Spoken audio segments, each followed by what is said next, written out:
Aneh ya, kita bisa tahan lapar seharian, bisa keluar jutaan buat zakat, bisa terbang ke tanah suci buat umroh. Tapi kenapa buat sholat 5 menit aja, kita kayak nggak punya tenaga? Itu bukan karena lo lemah, tapi karena lo sedang dilawan sama sesuatu yang jauh lebih besar dari rasa malas, yaitu hawa nafsu dan ego yang belum takluk di hadapan Allah. Sholat itu bukan soal tenaga, bukan soal waktu, bahkan bukan soal hafalan atau gerakan, tapi soal mengalahkan ego. Dan ego itu musuh terbesar manusia sejak Adam diturunkan ke bumi. Kita bisa puasa karena lapar itu jelas. Kita bisa zakat karena ada uang, ada orang, ada rasa bangga.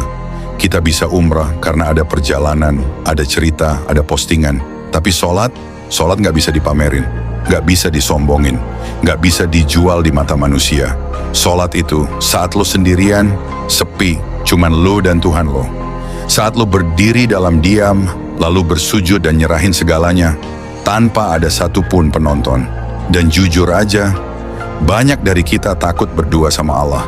Takut lihat dosa sendiri, takut dengar hati sendiri yang udah kotor, tapi dibungkus sibuk. Takut dengar suara Tuhan yang selama ini kita tutup pakai musik, scroll, dan kerjaan. Sholat itu bukan sekadar ibadah, tapi titik temu. Tempat di mana lo ditunggu oleh zat yang udah terlalu sering lo tinggalin. Allah nggak butuh sholat kita, tapi kita yang butuh ketenangan dari sholat. Maka wajar, saat hati penuh dunia, pintu sholat jadi berat banget dibuka. Karena sholat itu pintu ke langit, dan dunia itu beban yang narik ke tanah. Rasulullah Shallallahu Alaihi Wasallam bersabda, sholat adalah cahaya. Hadis riwayat Muslim. Tapi cahaya nggak akan masuk kalau jendela hati terus tertutup, dan tirainya adalah dosa yang nggak kita sadari. Jadi kalau lo ngerasa berat buat sholat, jangan malu, tapi juga jangan diam. Karena yang berat itu bukan sholatnya, tapi beban hidup yang belum lo titipin ke Allah.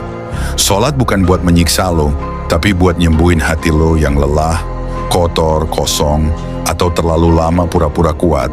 Mulai aja, walau masih berat, walau masih maksiat, karena sholat itu bukan buat orang suci, tapi buat orang yang pengen pulang. Dan ingat, yang ngasih rasa berat itu juga Allah, karena Dia pengen lo sadar, tanpa aku kamu nggak bisa apa-apa.